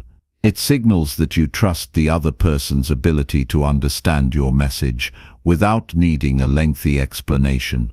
When you adopt this approach, you'll notice that people respond more positively. They'll appreciate the clarity, and you'll be more likely to have productive conversations that lead to quick actions. In personal communication, the principle is the same. If you're texting a friend, spouse, or family member, they're likely to appreciate a more direct approach. There's no need to over-explain or add unnecessary details that may only complicate the conversation. In fact, excessive explanation can sometimes come across as passive-aggressive, as though you're overcompensating for something that's unclear. When you keep things simple, you avoid these pitfalls and open the door to more meaningful exchanges. Another important piece of effective communication is recognizing when it's time to stop talking. The temptation to keep explaining ourselves, to keep offering more information, can come from a place of insecurity. We think that by adding more details, we'll make ourselves clearer or more convincing. But often the more we talk, the less convincing we become. People will start to tune us out, and the real message can get lost. Learning how to stop at the right moment is a key aspect of communicating with impact. To get better at this, start paying attention to your conversations. Whether they're in person, over text, or in emails, notice the moments where you might be saying more than necessary. How often do you feel like you're over-explaining? How often do you add extra context or qualifiers that don't add value? Once you become aware of this, practice reining it in. Stop before you say too much. By doing this, you allow your message to breathe and land more effectively. Finally, one of the most powerful tools in concise communication is silence. The space between words can often say more than the words themselves. In a conversation, don't be afraid of silence. Give the other person time to process what you've said before continuing. In written communication, you can achieve this by being mindful of your pacing. Don't feel compelled to fill every gap with more words. A well-timed pause or break can give your message the space it needs to resonate. As you get more comfortable with this approach, you'll see how effective it can be in all aspects of your life. You'll find that your messages are clearer, your conversations more impactful, and your relationships stronger. You'll also begin to notice how much time and energy you save when you stop over-explaining, overthinking, and overcomplicating things. You can focus more on the things that matter and let go of the unnecessary clutter that often fills our communications. By speaking less in our texts and emails, we open up more space for meaningful conversations. We give ourselves the ability to be understood quickly, respected for our clarity, and able to make our points without getting lost in unnecessary words. In a world that is constantly moving and filled with distractions, mastering this art of brevity can help us stand out and be heard. Chapter 14.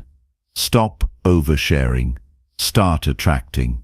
In a world driven by oversharing, it's easy to fall into the trap of revealing too much.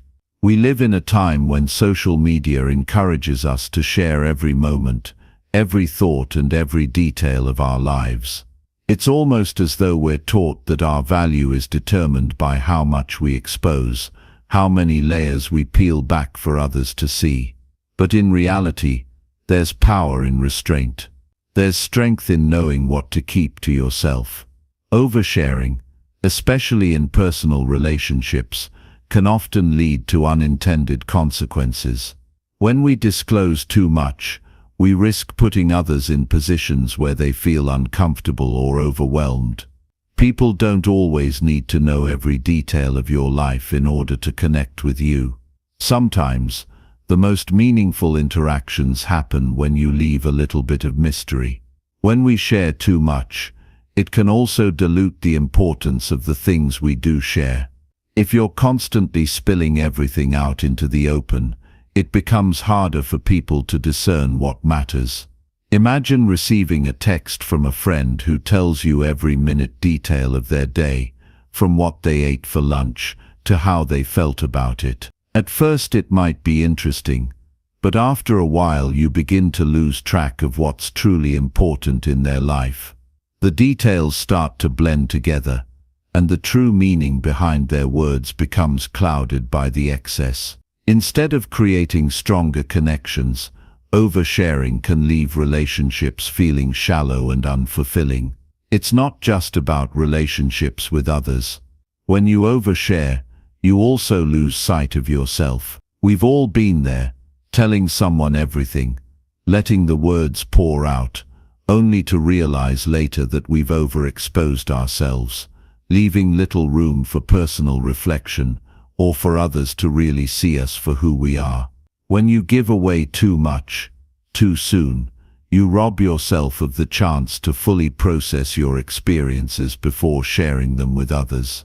You might feel an initial sense of relief or validation after revealing personal details, but that momentary satisfaction is fleeting. What you gain in attention or sympathy, you may lose in respect or understanding. We need to redefine what it means to be authentic. Authenticity isn't about sharing every detail of your life. It's about being true to yourself and allowing others to see the parts of you that matter. The power of keeping things to yourself comes from being discerning about when and what to share. It's about allowing the most meaningful moments to shine, without oversaturating the conversation with everything you've been thinking, feeling, or experiencing. You also have to recognize that oversharing can sometimes be a defense mechanism. We often overcompensate with words when we feel insecure or afraid of being judged. If we let it all out, then we can control how people see us, or at least we think we can. But this is an illusion. The more you share, the less control you have over how people perceive you. Instead of feeling more secure, you may end up feeling exposed and vulnerable in ways you didn't expect. It's a fine line between being open and being too open. Being more selective with what you share doesn't mean you're being dishonest. On the contrary, it's a way of protecting the parts of you that are sacred and personal. Just because something is happening in your life doesn't mean it has to be shared in every conversation. Think of your life as a garden. Not every plant needs to be on display. There are seeds, there are buds, and there are moments that are meant to bloom in their own time. When you overshare, you rush the process, not giving your thoughts, feelings, or experiences the space they need to fully grow. In the age of constant connection, it's crucial to know when to step back. Social media has made it incredibly easy to overshare. The constant need to update, to post, to comment, it creates a pressure to put yourself out there in a way that can be overwhelming. But when you step back and choose not to share every moment, you take back control. You create space for reflection and allow others to see you in a more meaningful way. Sometimes, silence speaks louder than words. There's also something incredibly empowering about not oversharing. When you keep certain aspects of your life private, you set boundaries that command respect. It's a reminder to others that your life is not an open book for them to read at their leisure.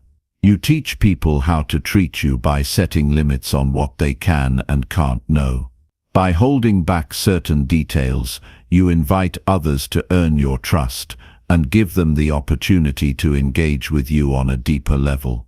When you share only the essential, your words become more powerful because they are not diluted by unnecessary details. Consider how you interact with others. When people overshare with you, it can sometimes make you feel uncomfortable or even burdened by their openness. It's important to recognize that not everyone wants to hear every detail of your life. Sometimes, what feels like a casual conversation to you can feel like a lot to someone else.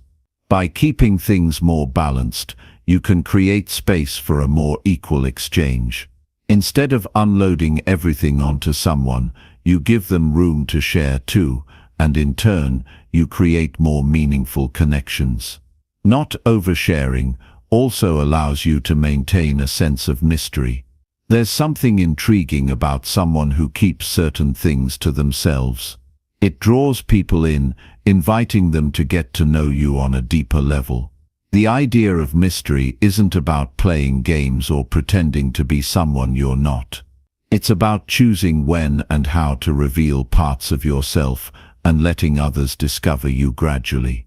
Over time, you'll find that people are more drawn to you because they respect your boundaries and appreciate the mystery that comes with not knowing everything all at once.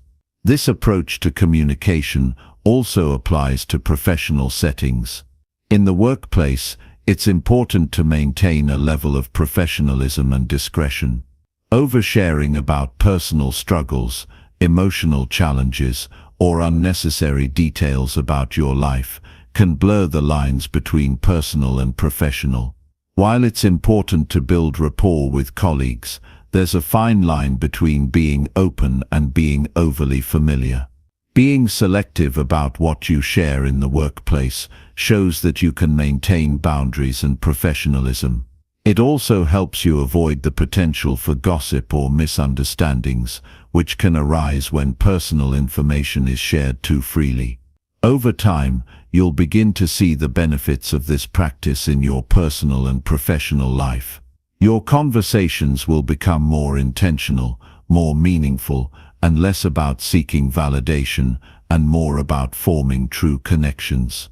The effort to stop oversharing may feel difficult at first, especially if you're used to expressing every thought, but it will soon feel natural. With time, you'll recognize that the less you reveal, the more you have to offer in terms of quality connections. In a world that often encourages us to share everything, it takes courage to hold back. But in doing so, you preserve your sense of self and create relationships that are built on respect, trust, and genuine connection. The art of saying less is not just about cutting down on the number of words you use. It's about knowing when to remain silent and choosing to keep certain parts of your life sacred. It's a powerful tool that can help you attract the right people, maintain your integrity, and find deeper fulfillment in the connections you choose to make. Chapter 15. How to speak less in meetings but sound smarter. In meetings, there's often an unspoken pressure to speak up, to say something, to fill the silence with your thoughts. It's a natural impulse. We all want to be heard and to contribute. But if we aren't careful, this drive to speak can end up doing more harm than good. Sometimes, it's not about how much you say, but how effectively you communicate. The art of speaking less in meetings is something many people overlook, yet it can set you apart in the most profound way. First, it's important to understand why speaking less can actually make you sound smarter. When we talk too much in a meeting, it's easy to come across as unsure or overcompensating. People might feel that you're trying to fill gaps or validate your presence. But when you speak less, when you say only what's necessary, it often comes across as more confident, more thoughtful, and more deliberate. It shows that you value the time and attention of others, that you know how to get to the point without rambling, and that you understand the importance of brevity. People often forget that meetings are not about performing for others, they're about collaboration, problem solving, and moving things forward. The more we talk, the more we risk derailing these objectives. We might find ourselves repeating ideas that have already been covered, elaborating unnecessarily on points that don't add value, or simply taking up space without contributing anything of substance. Each time we do this, we lose the focus of the group, and our credibility begins to slip away. Instead of filling the air with unnecessary words, take a step back and listen. The key to speaking less in meetings is first learning how to listen better. Often people talk over each other or speak without fully understanding the context. Listening allows you to pick up on nuances, to understand what's been said, and to form a more informed response. When you truly listen, you also give others the opportunity to contribute, which fosters a more balanced and productive discussion. When you do speak, make it count. Each word you say should carry weight. Focus on delivering your message clearly and concisely, avoiding tangents or filler words. Whether you're proposing an idea, offering feedback, or asking a question, try to keep your points short and precise. By doing this, you give others the space to engage with your ideas, leading to more meaningful and dynamic conversations. It's a sign of respect when you don't monopolize the conversation. It shows that you value the input of others and understand the importance of collaborative effort. Another key to speaking less in meetings is knowing when to hold back. Sometimes we feel the urge to respond immediately to everything that's said, to prove that we're paying attention, or to add our perspective to every point. But it's important to recognize that not everything requires a response. There's power in silence. By pausing before speaking, you give yourself a moment to reflect, to decide whether your contribution will truly add value, or if it's better to let others take the lead. This doesn't mean being passive or disengaged. It means being strategic about when and how you speak. As you practice speaking less, you'll start to notice a shift in how others perceive you. People will begin to respect you for your clarity, your thoughtfulness, and your ability to stay on point. They'll see that you're someone who understands the importance of making your words count, and that you're not just speaking for the sake of being heard. This can lead to greater influence within the group, as your contributions will be more likely to be valued and remembered. Of course, speaking less doesn't mean saying nothing. There will always be moments when your input is essential, when your expertise or perspective is needed to move the discussion forward. But those moments will stand out more if you've built a reputation for speaking thoughtfully and sparingly. People will be more inclined to listen to you when you speak, because they'll trust that what you say has substance, rather than just being another voice in the crowd. In some meetings, particularly those with a lot of people, it's easy to fall into the trap of trying to stand out or get noticed. But the more you talk in these situations, the more you risk blending in with the noise. It's far more effective to be strategic about when you speak. Make sure your words are aligned with the purpose of the meeting and contribute to its goals. When you speak only when it's necessary and relevant, people will begin to look to you for direction because they know that when you speak, it's with purpose. There's also something incredibly powerful about saying less in meetings because it forces you to refine your ideas before presenting them. The more you talk, the less you think about the quality of your words. But when you hold back, you're forced to focus on clarity and precision. You can't afford to waste time with unnecessary explanations or ramblings. This discipline can help you become a clearer, more persuasive communicator overall. You'll start to notice that your points land more effectively, and you're able to guide conversations with ease rather than simply participating. When you learn to speak less in meetings, you also learn to value others' contributions. The more you talk, the less room there is for others to share their ideas. But when you pull back, you create space for others to contribute. This fosters an environment of collaboration where people feel empowered to speak up and share their thoughts. It also leads to more dynamic discussions as diverse perspectives are given the chance to be heard and considered. It's important to recognize that speaking less isn't about suppressing your thoughts or hiding your opinions. It's about choosing when and how to share them in a way that adds value to the conversation. Sometimes, this means holding back for a moment to let someone else speak, even if you have something to say. It's about being mindful of the flow of the meeting and understanding that the best ideas often emerge when everyone has a chance to contribute. When you speak less, you also become more attuned to the overall dynamics of the group. You start to pick up on the mood of the room, the body language of your colleagues, and the tone of the conversation. This awareness allows you to gauge when it's the right time to step in and when it's better to remain silent. Over time, this skill of reading the room becomes an invaluable tool, helping you navigate meetings with greater finesse. In many ways, speaking less in meetings is a sign of confidence. It shows that you don't feel the need to constantly assert yourself or dominate the conversation. You trust that your ideas are valuable and that when the time is right, they will be heard. This quiet confidence is incredibly powerful, and it positions you as someone who is not only competent but also wise. It sends a message that you don't need to prove anything. Your words speak for themselves. As you embrace this practice of speaking less, you'll also begin to recognize how much energy it saves you. Instead of engaging in every conversation, you start to conserve your mental and emotional resources.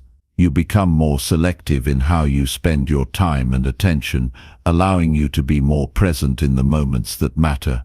This leads to a greater sense of clarity and focus, both in meetings and in life.